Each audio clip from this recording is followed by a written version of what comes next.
Hey, July 20th. Good evening. Welcome to another edition of the Bombay Beach Report with Kevin LiT. Here behind me is the Bombay Beach sign. I think this thing's probably been here since the beginning of this town. A bit over a year ago, I decided to repaint the sign. It really needed a new coat of paint, and you see it looks all nice and fresh. About 2 years ago, redid the lighting on it. There was an overhead wire going across the road, and it had snapped either in the wind or from a tall vehicle, so put solar lights on it. But yeah, the famous Welcome to Bombay Beach sign. And then behind the sign, running parallel to Avenue A, is a whole bunch of trees, and I'll get to that in a moment. So yeah, we also got some new trees, and I'll start with these palm trees on the sides of the sign. There was a palm tree that had been here for ages. I mean, at least since before I first started coming here in 2008, and then it died about a year or two ago. We tried watering it some more, no luck. So got a couple new palm trees. They'll need some time to grow.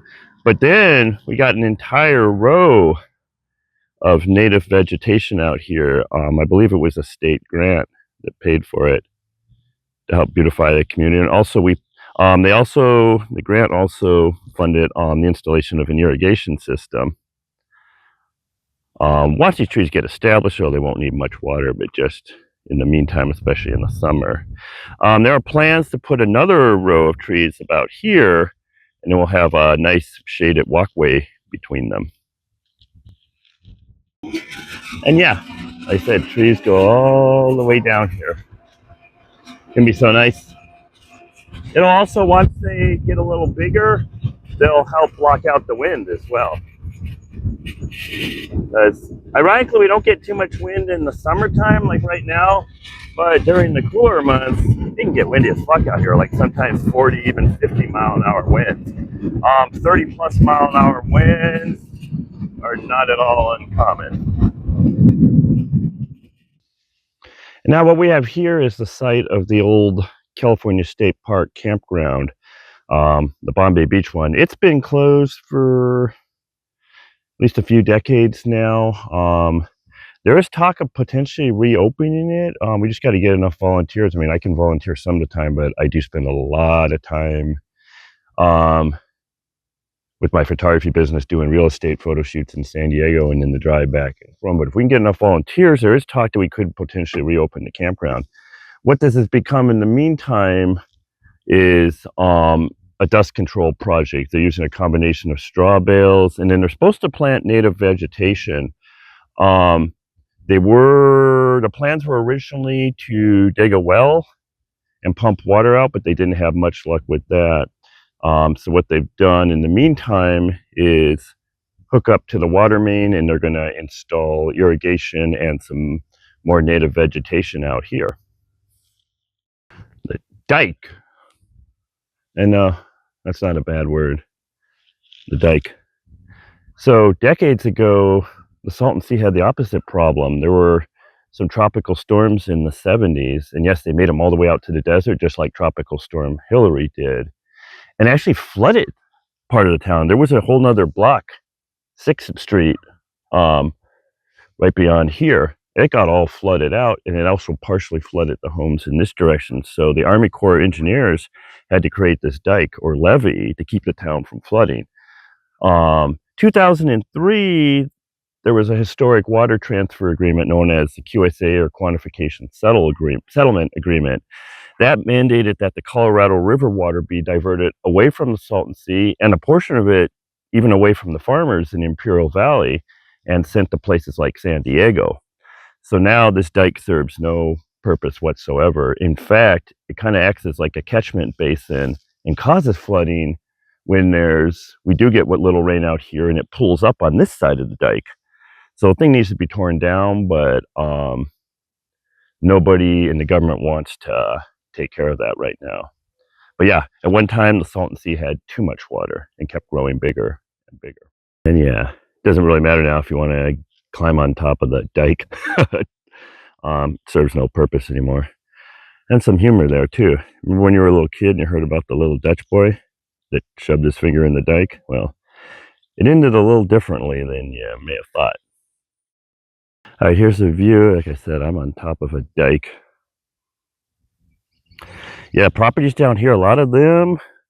This is 5th Street, flooded out. And that's why originally you saw, for a while, you saw a bunch of empty lots. Now there's art on them, which is pretty cool. But yeah, one time the Salton Sea kept growing and growing and growing, and it was right to the other side of this.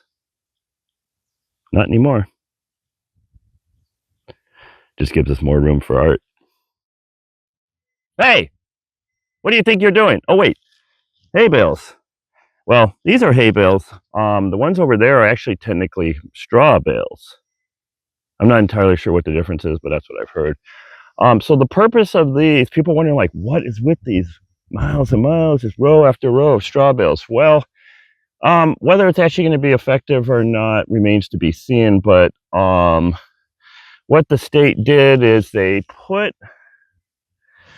these rows of massive straw bales, like goes well over a mile here and other parts around the Salton Sea.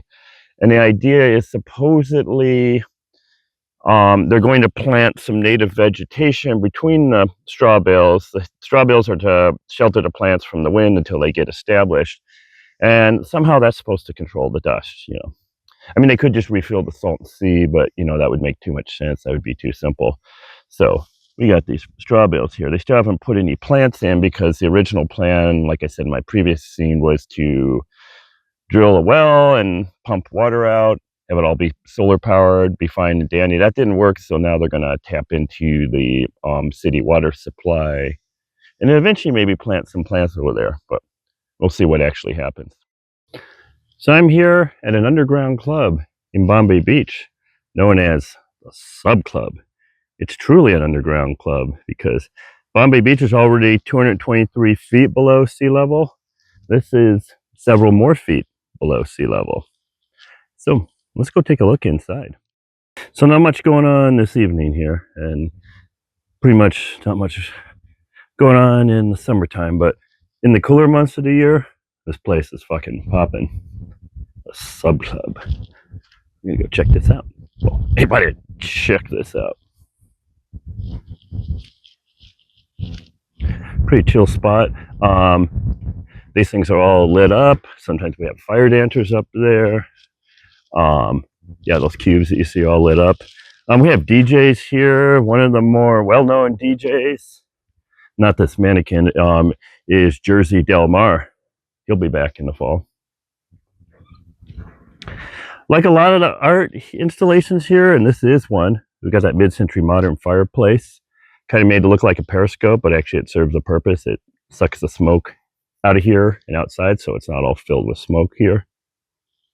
Got some posters. Sub Club, the freaky fish skeleton with a tongue. But yeah, check this out. And yeah, this kind of serves a purpose. Besides being fucking cool that it's underground, it also helps provide a wind block, and also it helps contain the sound. So we can have DJs here, we can be partying, playing EDM music till 3 or 4 in the morning. And it really muffles the sound, keeps it contained within here, so people in the town, there are some people here that want to get a good night's sleep, and the music is less loud, less annoying. And yeah, even though there's no music, just a nice spot to chill. Got some disco balls. And yeah.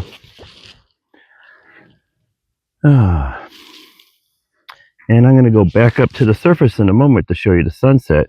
But first, let's rewind to March earlier this year. And here's what this looks like when this place was popping.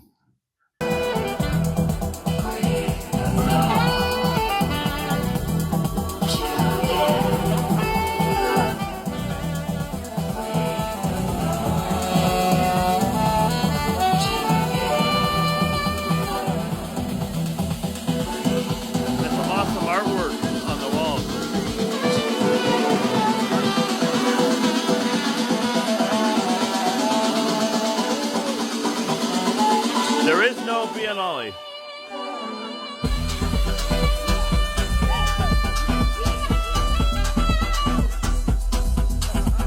Instead, community-only convivium.